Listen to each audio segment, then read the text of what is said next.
Esta clase es para, esta grabación es para el 3 de octubre de 2025. Y voy a seguir con el tema de la identidad, porque es muy importante para el ser humano, es la única posibilidad de llegar a concretarse como ser humano. Estuve hablando del empoderamiento, terminología que utilizaba Maritza Montero, que ustedes ya leyeron, pero a mí no me gusta mucho, pero lo adoptamos porque es algo que ya está muy, muy, ya lo ha tomado mucha gente. Entonces, de todos modos, lo que quiero subrayar hoy es que hay dos acepciones de la palabra poder. Está la de poder aplicado a otra persona en el sentido de que es poder imponer determinadas conductas a otras personas para un objeto que tendría que ver con la persona que toma la decisión. Es decir, que toma la decisión y afecta a otras personas y se lo impone a otras personas independientemente del deseo o de los sueños o de qué vida quiere realizar la otra persona. Esto es el poder que, digamos, es la acepción del poder que todo el mundo utiliza frecuentemente. Yo lo que quiero enfatizar, que este tema de la identidad tiene que ver con el poder, pero con el poder ser. Esto yo lo saco de la interpretación que hago de la voluntad de poder de Nietzsche. Nietzsche dice que en realidad el superhombre es aquel que puede ser lo que quiere ser. Fíjense que la identidad se realiza en la toma de una decisión. Nosotros de pronto si decimos que voy a tomar un helado, tomo un helado de chocolate, mi identidad se realiza en el momento que elijo ese helado de chocolate. Pero esa elección está evocando a momentos de goce que tienen que ver con toda la socialización primaria, que tiene que ver con todo el proceso primario en el que se construye en base a toda una serie de huellas afectivas, gratificantes y frustrantes que van componiendo la historia de nuestra subjetividad. Por eso es que ningún ser humano puede ser idéntico a otro ser humano, aunque pudieran hacer los clones como se pensó en algún momento, y aunque tuviéramos una biografía idéntica, perdón, una biología, una composición biológica idéntica orgánicamente, dos seres humanos, de todos modos no podríamos ser exactamente, porque ninguno de los dos puede cumplir con toda la historia del otro. De pronto, cuando le dieron la mamadera a uno, el otro estaba esperando y estaba ansioso y esa ansiedad no la sufrió el otro. Ya estamos haciendo todas cosas diferentes. Es esa diferencia lo que nos hace humanos. Entonces, nuestra identidad se basa en las decisiones. Las decisiones realmente construyen nuestra identidad cuando empiezan, como les dije en las clases anteriores, en la desobediencia. Fíjense que cuando Adán y Eva fueron arrojados del paraíso fue porque desobedecieron.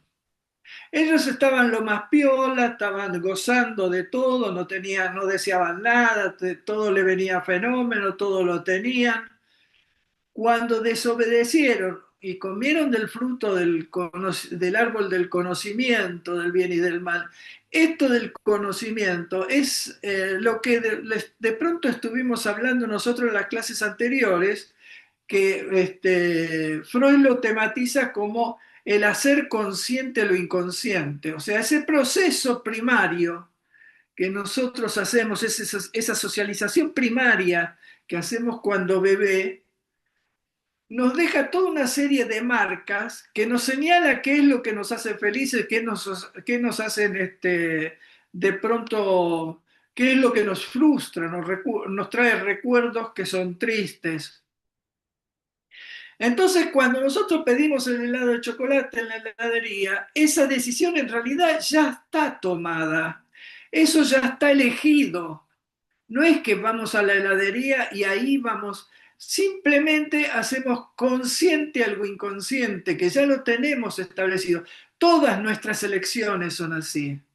Generalmente cuando ustedes eligen su pareja, es muy raro que si uno es heterosexual va a buscar su pareja en un hombre, si es hombre, o mujer, si es mujer.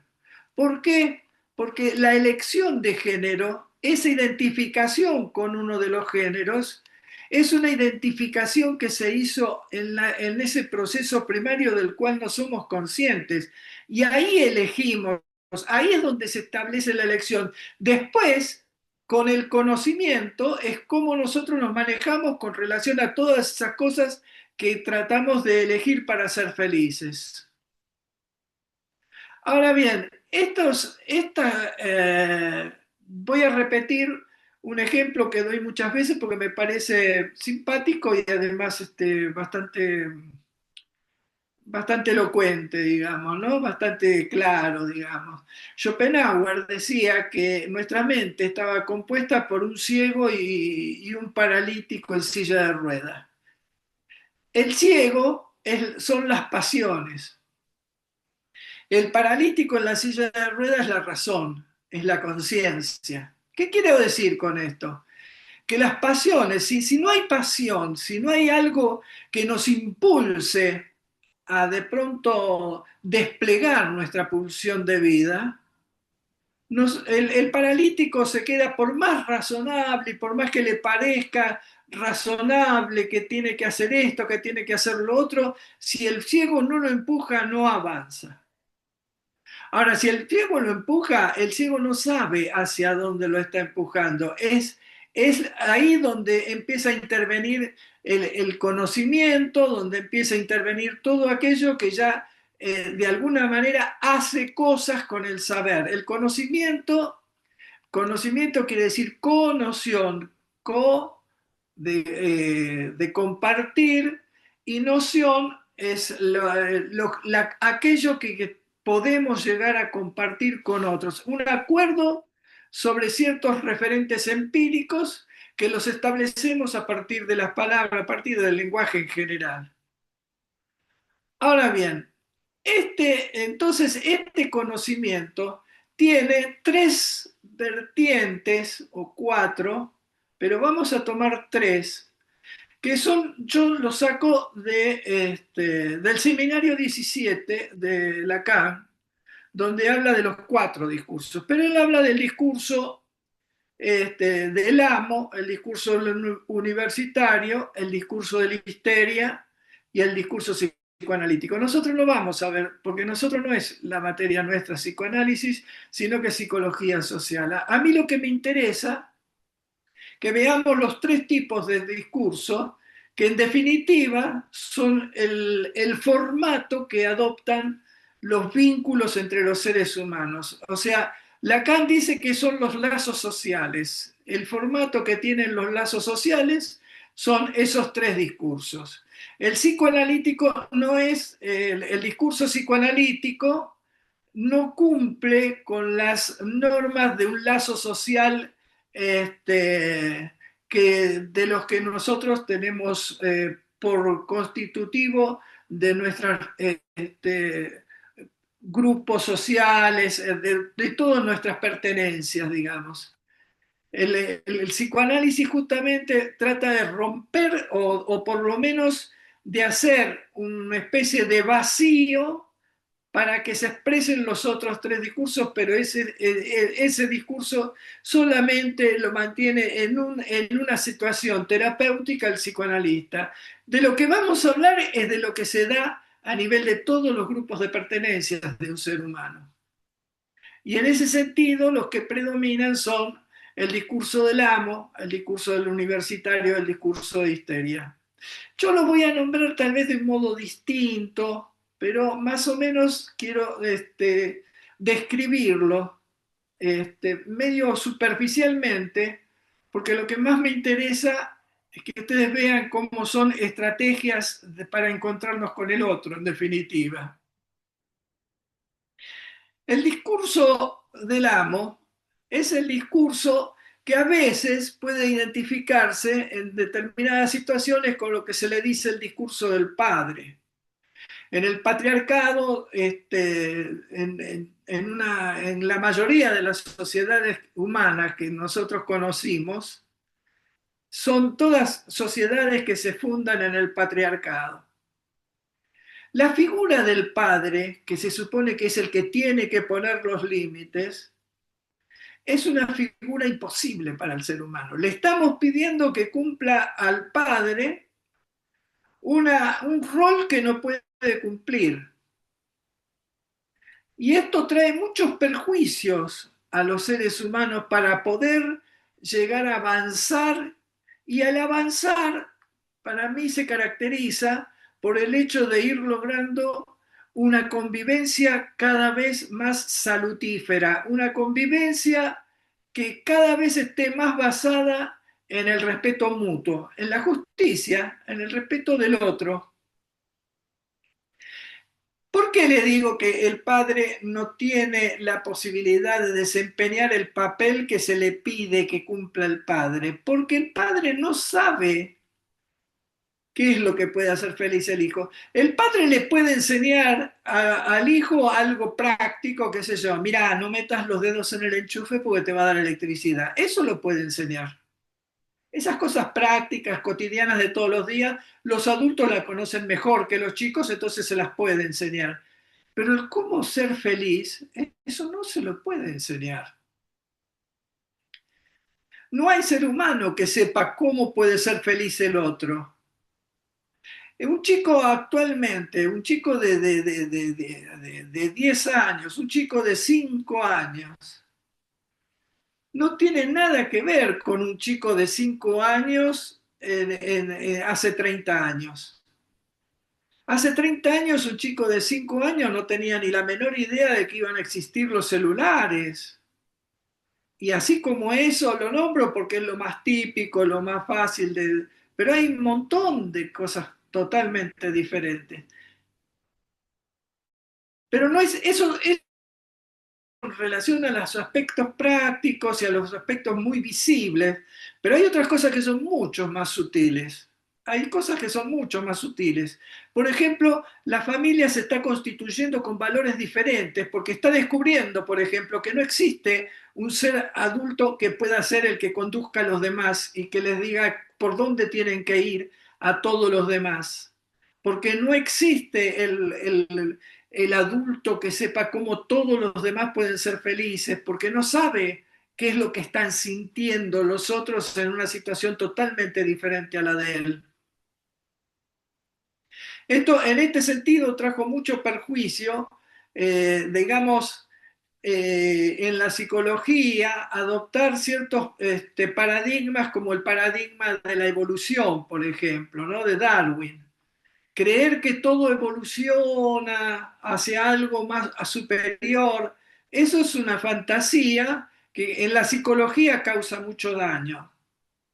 El adulto no es el infante evolucionado. El adulto es una persona que está en una situación totalmente diferente de la del infante. Y cuando trata de hacer algo con el infante, tiene que hablarlo con el infante y escucharlo. O sea que en realidad tienen que haber límites. Yo no digo que no tienen que existir los límites, como se burlan muchos de los psicólogos de que somos muy permisivos y todas esas boludeces. Lo que yo digo es que los límites nosotros los seres humanos los tenemos que construir.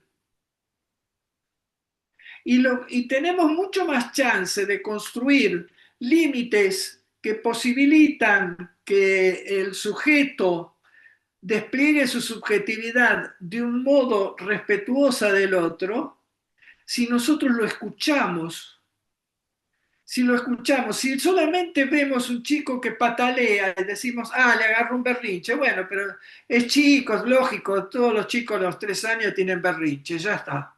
No, no, no, no, nosotros nunca podemos decir todos los chicos tienen berrinche, todos los chicos reaccionan así, todos los chicos, no, no, esas son configuraciones culturales que en donde se dan algunas repeticiones, que no porque se den repeticiones quiere decir que eso sea algo que se da natural.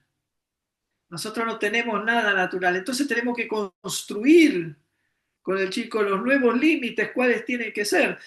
Cuando yo era pibe, cuando era muy chico, el jardín de infante para mí era la vereda, estaba todo el día en la vereda. Mientras mi vieja estaba limpiando la casa y todo eso, yo estaba en la vereda jugando con todos los pibes. Actualmente eso no existe, no podemos dejar a los pibes en la calle porque es otra vida, otra situación, son otras cosas las que se están priorizando al tratar de que el chico no salga a la calle. Y de pronto hay cosas que a veces le chillamos porque agarra el celular y hablamos de adicciones, inventamos enfermedades psicológicas.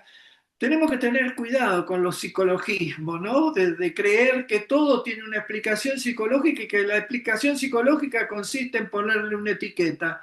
Le ponemos esa etiqueta y entonces nos creemos que ya entendimos el problema y no nos preocupamos más. Y nos olvidamos del sujeto. Nos olvidamos de hablar con el sujeto. Le damos órdenes nada más. ¿Qué orden le puedo dar? Bueno, le quito el teléfono. ¿Qué orden le puedo dar? Le apago el televisor, era antes. Ahora le quito el teléfono. Ahora no le dejo la PlayStation. Todos son órdenes lo que le tenemos que dar. No podemos hablar, no podemos construir algo distinto. No podemos decir, bueno, ¿no te gustaría hacer esto para que el pibe por lo menos se sienta atraído por algo que nosotros podemos llegar a considerar más sano? Y que nada de eso lo es. Pero hay que ver cómo lo llegamos a construir ese límite para que pueda ir a hacer cosas que nosotros creemos que son más sanas y que tienen que ver con el reconocimiento del otro, el poder jugar con otros, el poder integrarse en los grupos, el poder tener facilidad para integrarse a los grupos, el ver cómo poder darle una cierta flexibilidad a su carácter para que no se quede estancado en lo que considera que es lo único que puede ser cada cosa que se le ocurre. Todo eso son cosas que nosotros las tenemos que ir construyendo con ellos. O sea, los límites tienen que existir, pero lo tiene que... Y no tiene por qué ser uno, el padre, el que... esto es muy peligroso, porque, por ejemplo, estaban hablando de un femicidio que ocurrió en estos días de 3 chicas que mataron y hablaban de que no estaba presente el padre. No hagamos esas boludeces, porque eso es terrible. Hay muchísimos chicos que no tienen padre y que no terminan asesinados, digamos. Entonces, no reduzcamos todo a formulitas psicológicas, porque ahí nos estamos entrampando y es cuando realmente le estamos dando la razón a la gente cuando cree que nosotros somos todos locos. Bueno, digamos, estoy cuestionando en este caso el discurso del amo, que es un discurso que intenta ponerse en ese lugar. Pero también puede ser lo que estamos hablando y no tiene por qué ser el amo. Pero entonces quiere decir que no hay amo y bueno, ahí está el asunto. Desde el punto de vista de los seres humanos, tenemos que empezar a darnos cuenta que realmente el humano no hay un superior que le tiene que decir al inferior cómo tiene que obrar, de qué manera tiene que obrar y qué tiene que hacer y qué no tiene que hacer.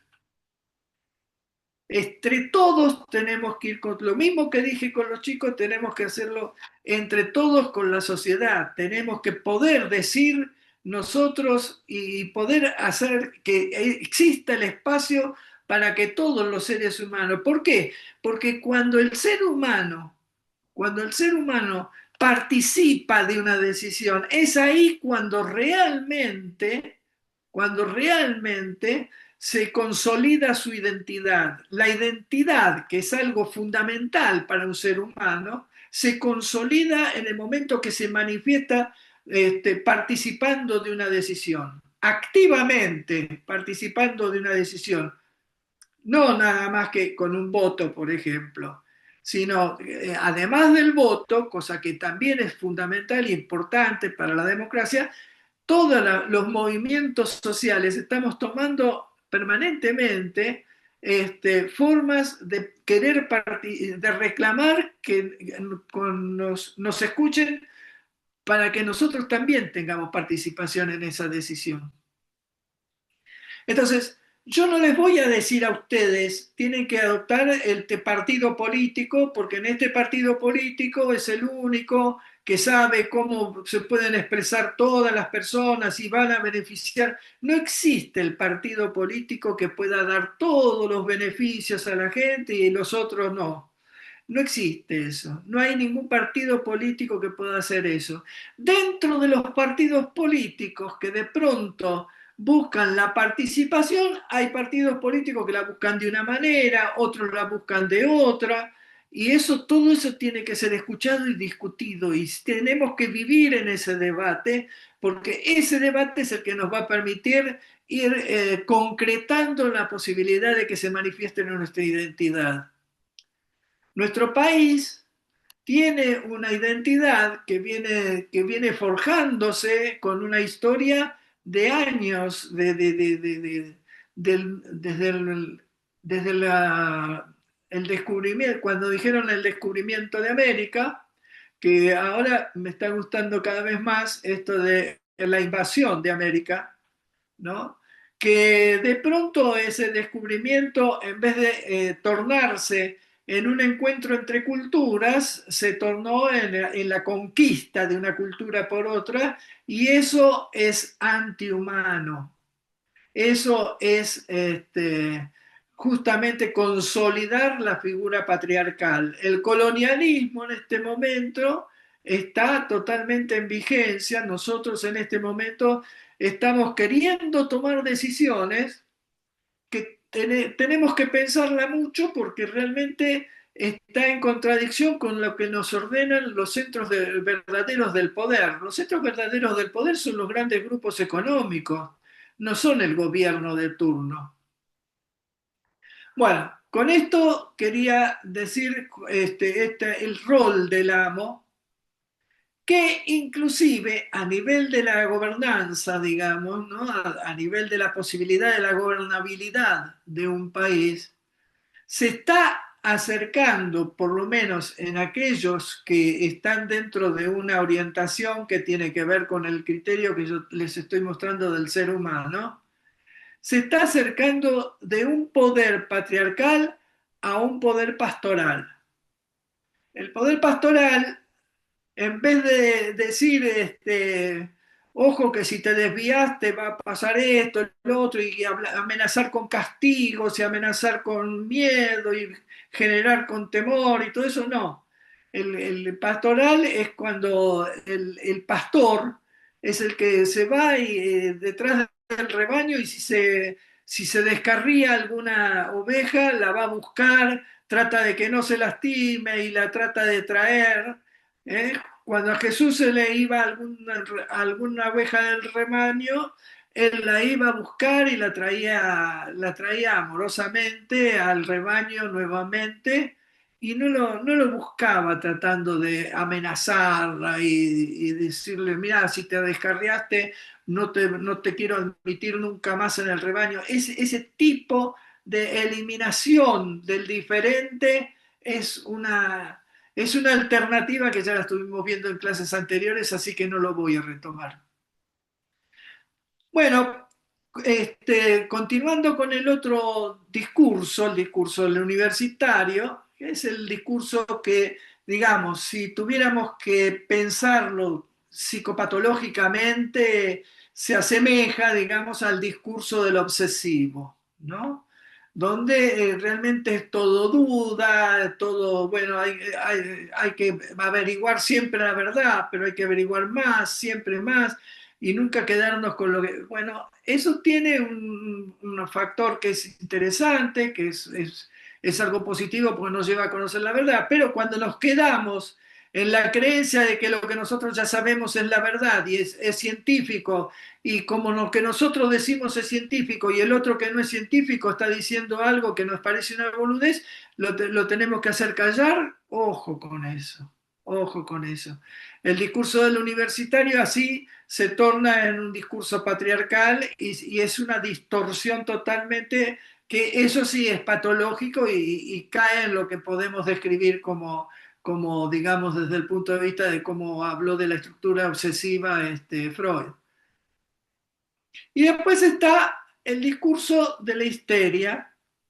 La histeria es, digamos, fruto de, alguien, de un sujeto que dice que nunca es suficiente lo que le estamos dando, que lo que nos rodeamos nunca le estamos dando lo suficiente.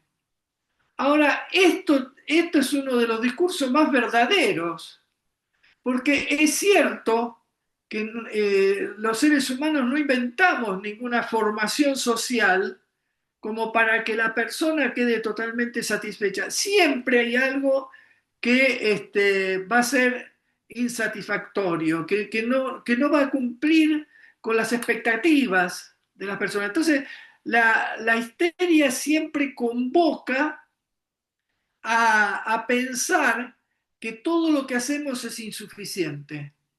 Por un lado, si lo pensamos de un modo patológico en el sentido de que es gritar y gritar porque todo es insuficiente, pero sin poder establecer, sin poder comer del árbol del conocimiento, como decía la Biblia, digamos, en el Génesis, sin empezar a trabajar en comparar lo que dice uno y otro para ver qué es lo más adecuado para la situación por la que está gritando la persona, sin eso es un grito que hasta puede causar daño, puede causar hasta la autodestrucción, puede llegar a causar mucho, mucho dolor y mucho sufrimiento. ¿En dónde está la posibilidad, tanto del universitario como del amo y como de la histeria? Está en la posibilidad de construir acuerdos. Y los acuerdos no se pueden construir sobre los saberes. Nosotros sabemos mucho con relación a todas las cosas que sentimos, el amor, el odio, la envidia, la vergüenza, las emociones de pronto de tristeza, de alegría, todas esas cosas son nuestros saberes, pero los saberes no se pueden transmitir. Lo que nosotros de pronto podemos decir, sí, yo siento amor por esa persona, pero el amor que siente un tipo que de pronto le pega a una mujer hasta matarla, es un amor diferente del que yo estoy sintiendo por mi señora. No sentimos todo lo mismo cuando decimos siento amor. Entonces, como eso no lo podemos transmitir, no podemos decir el amor es esto, porque cuando vamos a describir el amor vamos a hablar de conductas y las conductas son superficiales. Bajo una misma conducta pueden estar escondiéndose sentimientos totalmente diferentes. Ahora, todos esos sentimientos van construyendo la posibilidad de ir transmitiéndose experiencias entre los seres humanos para ir provocando el decurso de un proceso civilizatorio. Ese proceso civilizatorio se puede ir realizando, se puede ir afirmando en la medida que nosotros vayamos creando espacios donde nosotros podamos eh, concurrir con nuestras decisiones o con nuestra participación en las decisiones y hacer que los demás también puedan participar en las decisiones. Por eso uno de los lugares más importantes de nuestra civilización, uno de los lugares más importantes de nuestra civilización es el Congreso. En el Congreso, claro, ustedes dirán, ah, sí, pero mirá, está este que se aprovecha, gana más que yo y no va nunca a trabajar. Bueno, tratemos de no quedarnos enganchados en las chicanas, porque nos vamos a hacer mucho daño con eso. Tratemos de ahondar un poquito más allá de las chicanas.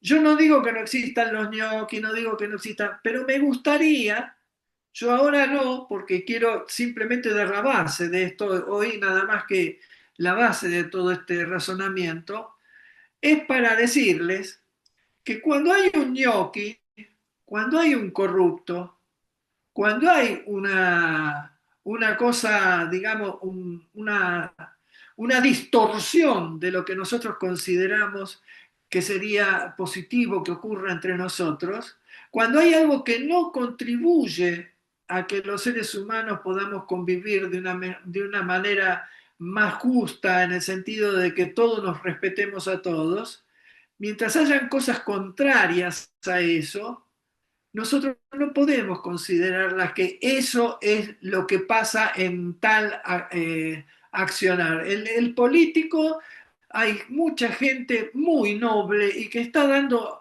la vida, están dando la vida, dieron muchos la vida y están, yo no sé, les puedo hablar de algunos pocos ejemplos porque si no, yo tengo un montón de ejemplos en realidad, muchísimos de ejemplos maravillosos de gente política que hace cosas asombrosas, ¿no? Pero por ejemplo, está Jorge Rivas. Jorge Rivas es un tipo que quedó totalmente, lo atacaron unos asaltantes ahí en Lomas de Zamora, hace cosa de 10 años más o menos, me parece, y lo dejaron parapléjico, o sea que no puede mover nada de su cuerpo. Tanto es así que ni siquiera puede hablar. El para hablar se tiene que manejar a través de una computadora. No obstante, el tipo es diputado y le dijeron, ¿y a usted le quedan ganas de estar en la política después de lo que le hicieron esos asaltantes? Y el tipo dice, y justamente por eso quiero hacer política, porque no me gusta que me lo hayan hecho a mí, no me gusta que se lo hagan a nadie, pero para eso tenemos que hacer política, porque si no hablamos, no hacemos, no tratamos de establecer acuerdos entre los seres humanos para evitar que nos sigan, que nos sigan tratando de matar a aquellos que no encuentran un camino para poder encontrarse con los hombres de un modo más digamos, más creativo, de una forma en la que se pueden compartir alegrías, si no hacemos cosas, no los vamos a poder evitar nunca. Ahora, en forma absoluta no se logra nunca, pero ahí tenemos un camino que seguir. Por eso yo les hablo siempre que cuando hablo del amor y que tenemos que tener en cuenta el amor como nuestro norte, como el sol que nos guía. Si ustedes van en un velero, se guían con el sol, la posición del sol para tomar una decisión, para llegar hasta un puerto, y se van guiando con el sol. Eso no quiere decir que ustedes van a ir al sol. Nunca van a ir al sol. Ningún navegante va al sol. Lo toma como una referencia para poder llegar al puerto que quiere llegar para tener lo que necesita, que es un encuentro con otro ser humano siempre. Entonces nosotros tenemos que tener como sol el amor, no para llegar a un amor como fue el paraíso, donde ya no había más nada que tratar de obtener porque ya lo teníamos todo. Entonces, esto es el norte que les estoy proponiendo y vamos a tener que hablar un poco de qué es lo que está pasando, qué es lo que pasa cuando una oveja se descarría. Por ejemplo, cuando hay un ñoqui, cuando hay un vago en una familia. Me gustaría que empecemos a trabajar esas representaciones sociales porque me parece que nos hace mucho más daño aceptar esas representaciones sociales que empezar a deconstruirla. Acuérdense que Pichon Rivière decía que la psicología social consiste en criticar la vida cotidiana, en criticar las representaciones sociales. Criticar se refiere a desconstruir para analizarlas y tratar de ver cómo se puede llegar al espíritu de esa persona. Y eso es lo que vamos a ir haciendo y nos vamos a ir acercando. Con esto yo ya voy terminando esta clase y les agradezco mucho que me hayan escuchado.